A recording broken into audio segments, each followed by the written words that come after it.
Hi friends, Prabhas అన్న Raja Saab trailer రానే వచ్చింది. అన్న క్లాసిక్ లుక్స్, యాక్షన్ స్కీన్స్, థ్రిల్లింగ్ ఎఫెక్ట్స్తో భయ్యా ర్యాంప్ ఎక్కిస్తుంది. అన్న కామెడీని మిస్ అయ్యి చాలా సంవత్సరాలు అవుతుందిగా. రాజాసాబ్తో మనకి ఆ లోటు తీరబోతుంది.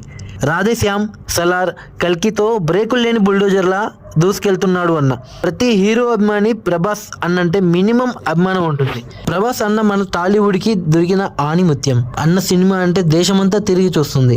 కానీ అభిమానుల్లో ఒక్క విషయంలో భయపడుతున్నారు. అన్న ఆల్రెడీ యాక్షన్ హీరో, వరుసగా యాక్షన్ మూవీస్ తీస్తూ వచ్చాడు. ఆ కటౌట్కి హారర్ కామెడీ మూవీ తీస్తున్నాడుగా, ఎక్కడైనా బెడిసి కొట్టిద్దేమో అని కొంచెం భయపడుతున్నారు.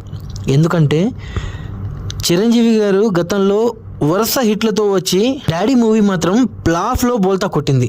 అలాంటప్పుడు దర్శకుడు మారుతి గారిని గుర్తు చేసుకోండి. ఆయన వరుస హిట్లతో ఉన్నారు. అదొక్కటే చాలు గుండెల మీద చేయి వేసుకొని సినిమా వచ్చేదాకా హాయిగా పడుకోవడానికి. స్టోరీ చూస్తే రొటీన్గానే అనిపిస్తుంది. తాతల ఆస్తిని తెచ్చుకోవడానికి బూత్ బంగ్లాలోకి వెళ్ళినట్లు తెలుస్తుంది. కానీ అన్న కామెడీ చూడ్డానికైనా ఒక 2 సార్లు వెళ్తే చాలు. జై రాజాసాబ్.